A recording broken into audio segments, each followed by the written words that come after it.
There's a real problem with the nation's corporate culture. As we've been discussing, banks are closing down the accounts of people they don't agree with and not giving any reason.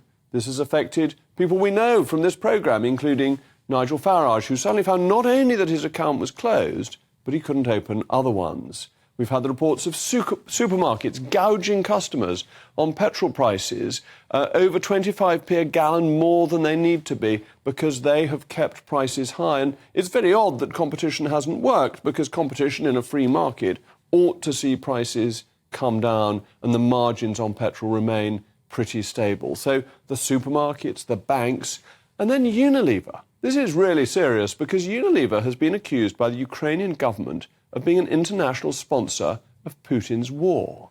But what's gone wrong? Because all these business keeps on telling us how pious they are, how holy they are, whereas actually they have a very clear duty, and they always have.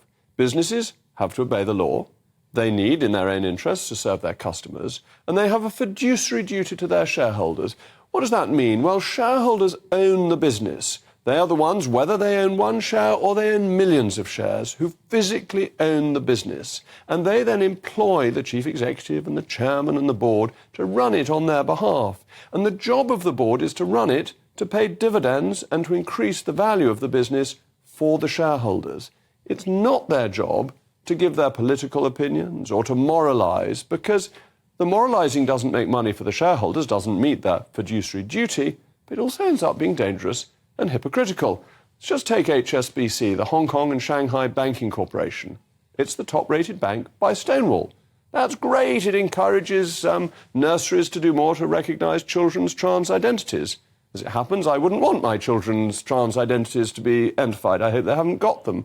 They also want to change the word mother to parent who's given birth. So while HSBC does this stuff that Stonewall approves of, but many others might think are actually pretty excessive and may give offence to mothers who want to be called mothers rather than parents who give birth, the same bank sucks up the totalitarian Chinese communist government. Now, the Chinese government is one of the most brutal governments in the world. It locks up its opponents, it arrests people for having religious beliefs, and what it's been doing to the Uyghurs is an enormous scandal of the highest order. People are arguing about whether technically it's a genocide or not, but it is unquestionably murderous. HSBC, which wears its heart on its sleeve and says it's so pious, actually supported China's national security law in Hong Kong. So when it affected its relationship with a totalitarian government, HSBC was on the wrong side. Unilever is just as bad, if not worse. If you read its annual report, it pontificates on sustainability, diversity, equality and inclusion. It moralises the whole time. Incidentally, it was quite pro-remaining in the European Union. But now it turns out it's supporting Russia. You could say it's making a complete Horlicks of its reputation.